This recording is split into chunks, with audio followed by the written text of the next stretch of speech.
Hello, First Baptist Church, Long Beach Kids Sunday School. I hope that this video finds you doing well, and I hope that you're not too stir crazy from being in the house for what feels like forever.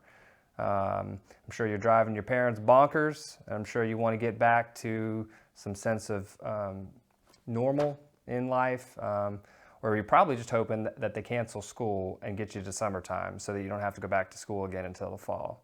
But whatever the case, I hope that you're doing well, and decided to put together a little Sunday school lesson for you guys, and something more aimed for kids that maybe you would be able to find and get some enjoyment out of, and be able to learn something this week. So this week we're going to be talking about offerings and giving, and kind of what God asks of us as far as that is concerned. So the first thing I want you to do is think about what are the different things that we give to. What are the different things that we spend money on or just give money to?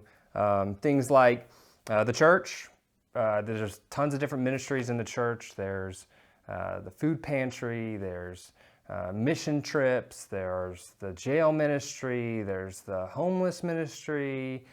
Just the young mothers. There's so many different ministries in the church that you can give money to. But then if you even step outside of the church and you just think of, you got your school, giving money for school supplies, or for fundraisers for the band, or for the football program for their uniforms or whatever. There's all kinds of fundraisers for all of those different things, cheerleading uniforms, and then eventually you're going to end up paying for college at some point. Then there's all kinds of different charities, right? So there's, Go Save the Elephants or the Gorillas or whatever. There's Let's Find a Cure for Cancer, or there's all kinds of different diseases. I mean, we're in the middle of a virus, right? COVID-19. There's tons of people that are needing supplies and money and all kinds of stuff to help kind of figure out how to combat this virus. But there's so many different charities out there. There's, again, just so many different people in need in so many different areas that you could give your money to. And then there's just like your normal kind of necessities to live on, right? So you spend money on food, going and getting your like regular food, your lunch, breakfast, supper, but then there's like, hey, I'm hungry, I want a donut, or I'm gonna go get a slushie, or let's go to Starbucks and get a coffee and ice cream or something, right? I mean, there's just all kinds of different things that we spend money on in the food category. And then your parents are spending all kinds of money on your house, cars, electricity, cable, internet. I mean, so many different things that are just necessary to live everyday life in America. And then we kind of shift gears into entertainment, right? So what kinds of entertainment do you have? Do you spend money on? Do you go to concerts? Do you purchase video games, or even items in the video games? A lot of video games these days have what they call microtransactions, and so you can buy all kinds of costumes or gadgets or whatever. What about, watching or playing football, baseball, basketball, hockey? You're buying jerseys, you're buying tickets to the stadiums to go watch, just all kinds of stuff there. Concerts, downloadable digital music, Disney Plus, Hulu, Netflix, which I'm sure you're watching a lot of right now because you're at home. I think I said video games, cell phones, iPods, iPads, computers. I mean, we spend an enormous amount of money on so many different categories of things. And so first thing I want you to do is kind of in this vein is take a second, and I've got 4 different categories of things that I want you to post a comment on the video, whether you're watching it on Facebook or YouTube, or I'm not exactly sure how all it's going to get posted, but make a comment with these things. The first thing I want is name 3 types of things that I didn't mention in that long list that I just gave you. Second thing is give me the last 3 things you purchased. Maybe it was a cup of coffee, maybe it was something in a video game, I don't know, whatever it was, I want to know what it is. What are the next 3 things you want to purchase? Things that are on your wish list, things that maybe you hope you get for your birthday, things that you're saving up for, whatever that is, or maybe you're just, you're planning on going out to Starbucks later and you want to get a cup of coffee later today, maybe. And then 3 things that you have that others may not have. Maybe something that's unique to you, unique to your family, I don't know.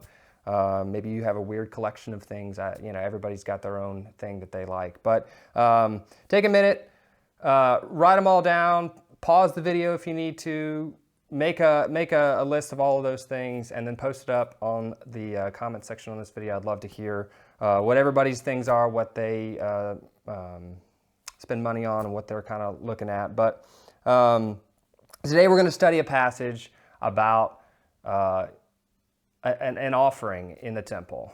And so Jesus is in the temple at this point, and he sits down and basically kind of observes the offering that's taking place in the temple. And so that's where we're going to start today. We're going to be in Mark chapter 12, verses 41 through 44. It's a little section. We're going to bounce into a couple of other verses, but that's the section where we're going to start. So I'm in Mark 12, 41 through 44. It says, "Sitting across from the temple treasury, he," this is Jesus, "watched how the crowds dropped money into the treasury. Many rich people were putting in large sums. Then a poor widow came and dropped in 2 tiny coins, worth very little. Summoning his disciples, he said to them, 'Truly I tell you, this poor widow has put more into the treasury than all the others. For they all gave out of their surplus, but she, out of her poverty, has put in everything she had, all she had to live on.'" So the first thing that I want to talk about here is that Jesus kind of breaks it into 2 different groups of people, right? So he starts off by talking about the rich and noticing that they were dropping large sums of money, right? So in the commentary in my Bible here, I just wanted to read you something that I found that was interesting. It says, the treasury, this is of the temple, consisted of 13 trumpet-shaped chests in which worshipers deposited their free will offerings. Apparently, the trumpet shape of the collection boxes amplified the sounds of coins when they were dropped in, making it obvious when rich people deposited large sums of money. I don't know if this was purposeful or if they were just making trumpets because that's a thing of the time. But this particular commentator thought that it was interesting to note here that it would have been obvious in this case when a rich person walked up and dropped a huge chunk of change in there versus someone who walked up and put it in a couple of coins.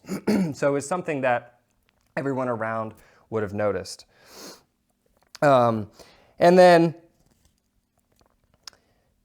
next he talks about a widow who comes up and drops 2 little coins worth very little. So he takes 2 kind of negative words here. He says little coins, right? And then he says worth very little, right? So he says they're both small in size and value here, right? And I'm not exactly sure why the size matters all that much, but specifically states that they were not worth very much, right? Maybe think 2 pennies in this case, or maybe a couple of nickels, right? But it's just not worth a lot of money here, right? And yet, Jesus talks about that she gave more than they did. How does that make sense? Does Jesus not do math the same way that we do, right? You've got 2 small coins, and yet they're giving a lot more, and yet he says that they gave more. How is that possible? How is it possible that she gave more? Well, I think the only thing that we can conclude here is that Jesus values things differently than we do, right? He's not taking score the same way that you would. It's not a simple math equation here, right? So what is Jesus saying here? He specifically states that the rich people, let me read it exactly, says, they gave out of their surplus, but she out of her poverty, right? Poverty means that she didn't have a whole lot of money, right? She didn't have a whole lot of possessions. She didn't have a whole lot of money. People in poverty these days think of people that are homeless, think of people that probably have really ratty clothes. People who live in poverty just don't have the same things that me and you have today, right? I mean, we're recording this video on nice cameras, and I'm sending this to you over internet. You're watching it on probably your computer or your phone, your iPad or iPod or something, right? I mean, any one of those things, those items that I just mentioned, is probably more money than most people who live in poverty have at completely, totally, right? And so out of her poverty, she gave everything she had. It says absolutely all she had to live on. Imagine someone who you saw that was homeless on the side of the road, right? And they've got those signs up, I need help or whatever. And they're in ratty clothes. They don't have a house. They don't have a car. They don't have a vehicle. They probably have some bag with all their possessions in it, and that's all they have in their entire life, right? Imagine them coming into the church and giving everything they had to the church. We would all probably sit back and be like, wow, I can't believe that they would do that, right? They didn't have money to get food, and this person probably didn't either, right? It says all they had to live on. She gave everything she had. Her next meal was just put into the offering plate, right? And so Jesus here is talking about that we need to give sacrificially, right? If I have $1 million, right? The typical tithe would be 10%, right? That would be $100,000. If I walked up to the church and I said, here's $100,000, I'm sure everyone would be like, wow, $100,000, that's amazing, right? But if you have millions and millions or billions of dollars, then $100,000 is not a sacrifice at all, right? It's simply giving out of the excess, right? Which is what Jesus specifically is calling out here. And he's not calling us to just give a percentage of our income. I've got $10, so I'll give $1, right? I've got $1 million, so I'll give 100,000. God's saying, give sacrificially. Make it, you have to give up something that you wanted or something that, some comfort, something in your life to sacrifice for Christ, right? So what can we take from this? I've got a couple of specific things. It says, first of all, don't give to make yourself look good. I'm going to turn here to Matthew chapter 6, and I'm going to read another passage that speaks specifically on this topic, right? Matthew chapter 6, verses 1 through 4, it says, "Be careful not to practice your righteousness in front of others, to be seen by them. Otherwise, you have no reward with your Father in heaven. So whenever you give to the poor, don't sound a trumpet before you, as the hypocrites do in the synagogues." So it's interesting that my commentator said that they were trumpet-shaped offering plates, per se, right? And it says, don't sound the trumpets. Right? So I wonder if Jesus is kind of giving them a mental picture here, because they know that the offering plates at the temple are trumpet shaped, and he's saying, don't go in there and dump a bunch of stuff in there on purposely making those trumpets make a lot of sound. Like you would see, it says, like the hypocrites do in the synagogues and onto the streets to be applauded by people. Truly I tell you, they have their reward. But when you give to the poor, don't let your left hand know what your right hand is doing, so that your giving may be in secret, and your Father who sees in secret will reward you. This story kind of makes me think of, I don't know if you've been to a football game or maybe seen on a talk show or something where someone is planning to give a lot of money to some charity. Who knows what the charity is, but they go out in front of everybody on one of these platforms, and then they bring out those gigantic checks, right? I mean, they're huge checks, probably as tall as the person that's giving them, right? I don't know if you've seen that.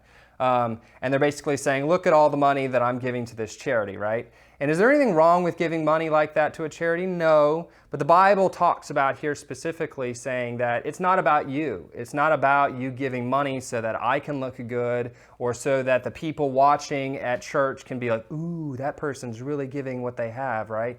God calls us to give for His glory.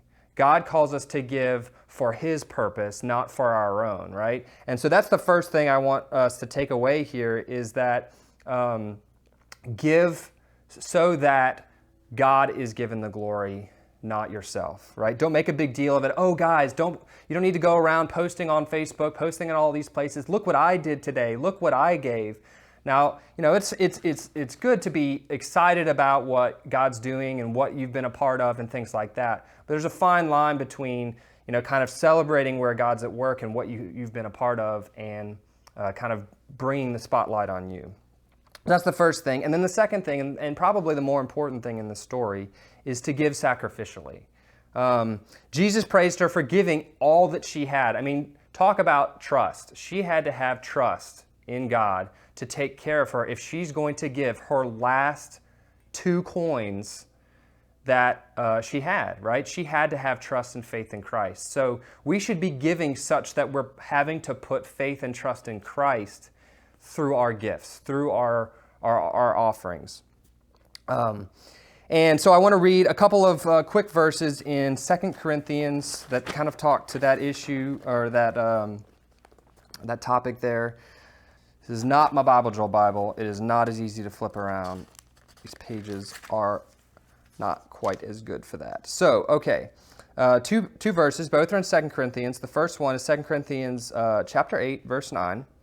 And it says, "For you know that the grace of our Lord Jesus Christ, though he was rich, for your sake he became poor, so that by his poverty you might become rich." So this is talking specifically about Christ and what he did for us on the cross, right? He was in heaven. He had everything, the glory of God, and he was spending eternity in heaven with God, right? And yet he gave all that up to come down, be a man, live a life on earth, teach us the way that we should go, and then ultimately die on the cross for our sins. He was beaten, his clothes were torn, and he was killed for us. And God gives us this picture here that, the rich became poor so that we, Christians, people who believe in God, can be rich in salvation through his sacrifice, right? And then the second verse is chapter 9, verse 6, and it says, "The point is this: the person who sows sparingly will also reap sparingly, and the person who sows generously will also reap generously." This is talking about sowing seed, planting in a field, and it's talking about, if I'm going around and I'm sowing a bunch of seed, then a lot of it is going to take and it'll reap a harvest, right? And if I only throw out a couple of seeds, then I'm not going to get very much back. This is kind of a metaphor in this case for giving. And it's basically saying when we give, we should give generously. We should give sacrificially, right? And that we will be able to reap a bountiful harvest for Christ. And the glory should be for Christ. And almost to the point, if you take Christ's example, give almost so that you become poor, so that Christ may be enriched by your sacrificial giving. So then I want to kind of wrap up with one more thought, and that is that what we spend our money on, what we spend our time on, right? Because time can be just as much an offering to Christ as our funds, right? Maybe even more so in some cases. But what we spend our money on, what we spend our time on, it speaks to what we value. And it speaks to, frankly, what we worship. What are you worshiping in your life? What does the way you spend your money and your time speak to what you value? Do you worship sports, music, celebrities, games, your stuff, your clothes, your shoes, jewelry, I don't know. Or maybe it's just feeling like everyone thinks that you're awesome or you're the best or you're great. You just get excited about other people seeing you being successful, and maybe that's kind of something that it brings value to you or that you worship in your life. How do you spend your time and your money? If God sat down like he did in this temple and watched how you spent your money or how you gave your money, what would he say about you and your life? Would he compare you more with the person who's giving all that they have, or with the person who's simply giving out of the excess that they have? And they're like, yeah, you can have some of that. I don't need it anyway, right?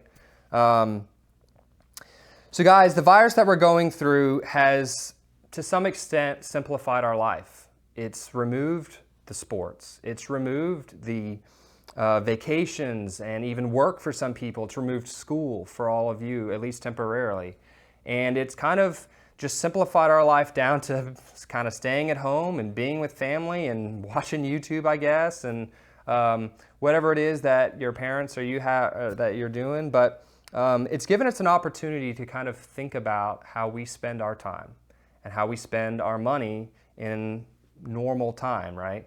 We're spending it differently now than we would normally, and this should give us an opportunity to kind of reflect on that. How are you spending your time?